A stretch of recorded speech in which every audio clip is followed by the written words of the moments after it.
Within 20 miles surrounding the city, there are just over 100 different golf courses to choose from at public and private clubs. Now, Philadelphia is a treasure trove of world-class golf courses, a golfer's paradise for golf enthusiasts like me. There's anything better than spending a day on the fairway, whether it's the stress relief or exercise, community, or strategy or skill. This classic sport attracts new players every year, including kids. Now, if you're a fan of the links, you may have noticed that golf's reach grows yearly with over 41 million people grabbing their irons, drivers, and putters.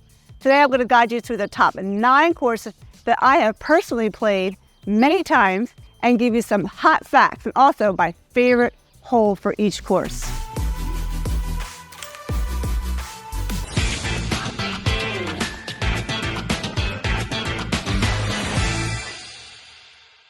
My name is Diane Cordano-Casaccio. I'm a lifelong resident, realtor, and broker for Philly and the Burbs. I've seen my share of greens around here as an amateur golfer with a 4 handicap. I've get invited to play many of the top golf courses. I qualified to play in these several USGA senior amateur tournaments. So if you're a golf enthusiast and you are relocating to Philadelphia and the Burbs, I can not only help you find a home, I can help you figure out what golf course would fit your golf game. My information is listed below, and don't forget to like and subscribe to my channel for more videos like this. Right now, I'm at the club I belong to, and I'll save that one for last. So get out your clubs, and we're headed for an exciting journey through the 9 highest-rated golf courses surrounding Philadelphia.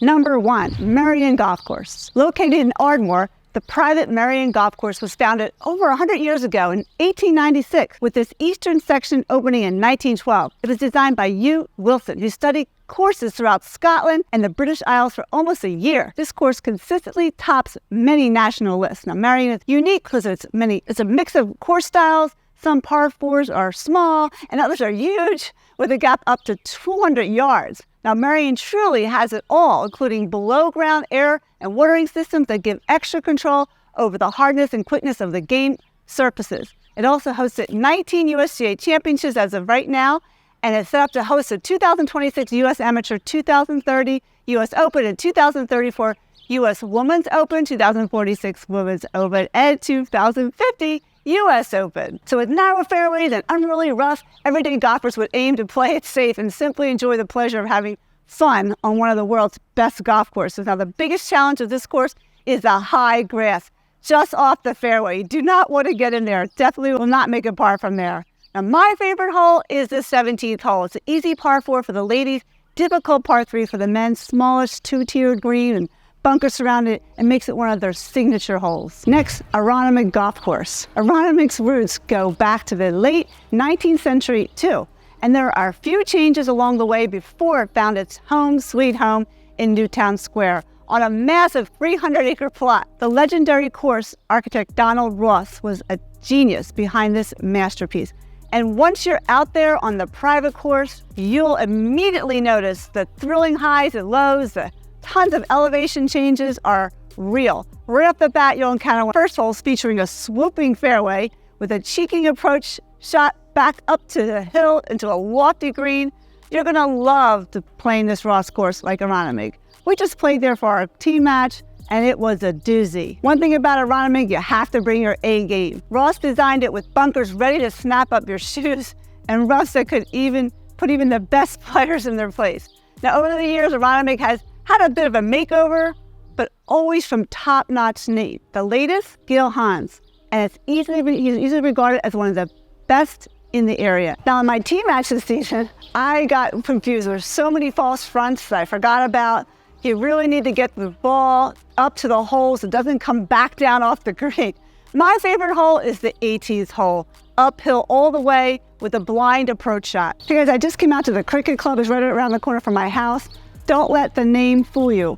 I'm at the Philadelphia Cricket Club. Yes, it was once devoted to wickets and bats. This family-friendly, full-service private club is home to yet another set of century-old golf courses in Flourtown, PA. It was initially designed by A.W. Tillinghast in the 1920s, and the Wissahickon course is one of the finest around. You can tell he poured his heart and soul into crafting every inch of the gameplay here. The course moves and it grooves with a natural land, lots of steep hills and things like that, and encourages you to take daring shots or play it cool and strategic. The greens are very fast and very true, top notch. and most of them are played high above the fairway. So over the years, Keith Foster has restored and upgraded each hole to improve gameplay, adding more bunkers and making swings just a bit more challenging. And in 2002, they opened up the Militia Hill course. Beautiful. The Philadelphia Cricket Club became the only club to open an 18-hole golf course in 3 consecutive centuries. Now, over the years, several PGA tournaments have been played at this beautiful golf course. My favorite hole is the 18th hole. You need to hit a great drive to get your second shot positioned down the hill for an easy approach shot to the small green. Before I leave cricket, I'd like to tell you about Huntingdon Valley Country Club. Nestled in a woody, it's very hilly spot north of Philadelphia, you'll find the supersized course and a private club of Huntingdon Valley. With not just 18 holes, but a whopping 27 holes, this ambitious course was designed by ace golfer William Flynn and his engineer partner Howard Toomey. And if you're an avid fan of the game, you've got to find a way to play here. Now, when I say hilly, I mean it. No matter what combo of 9 holes you play, you won't find a flat lie anywhere, except on the tee boxes. The Flynn 9-hole golf course skirts the edge of the site where the other 9 weave their way through the middle. And this place demands your best game right from the tee off. First off, you gotta aim directly to reach those uphill greens. And then there's the back 9, where the pesky creek keeps coming in and out and too eager to join the party. It's a fantastic and challenging way to spend a day. My favorite hole is the 9th hole. You have to hit a great drive to be able to get the ball up this huge hill on the green to make a par or a birdie. Hey guys, I'm over here at Philadelphia Country Club. And if you want to enjoy another local William Flynn design course, no further than the links at Philadelphia Country Club's Spring Mill location. Opened in 1927, this stunning spot hosted the 1939 U.S. Open, the 2003 U.S. Women's Amateur Championship, and co-hosted the 2005 U.S. Men's Amateur Championship, and hosted the 113th Philadelphia Open Championship in 2017. Now, Flynn, the genius he was, had a knack for pinpointing the perfect spots for the greens before he even thought about where the fairway should go. And let me tell you, those green locations are absolutely top-notch. But this course is no walk in the park. It's packed with challenges, tons of hazards, lots of line shots, and demanding approaches. This will keep you on your toes. Thanks to the changing landscape that they have, you'll have plenty of these surprises thrown at you. So little advice, play it safe for your first few rounds here until you get the lay of the land. And trust me, it'll make your game a lot more enjoyable. Now, what I love about this course is the layout. It's very open and remote. And my favorite hole is the 17th hole, dogleg right. You have to hit a great drive, so you have an easy approach shot and possibly a birdie. I'll be playing there in August. I cannot wait for the tournament there. It's a fabulous course. Next course, Rolling Green. Flynn and Tooney have another ace in the hole here at Rolling Green Country Club in Springfield, PA. While this course, which opened in 1926, may not grab all the headlines, local golfers will tell you it deserves much more attention. It's a fabulous course. The standard feature of Rolling Green, well, all in the name. The course it's got hills for days, up and down.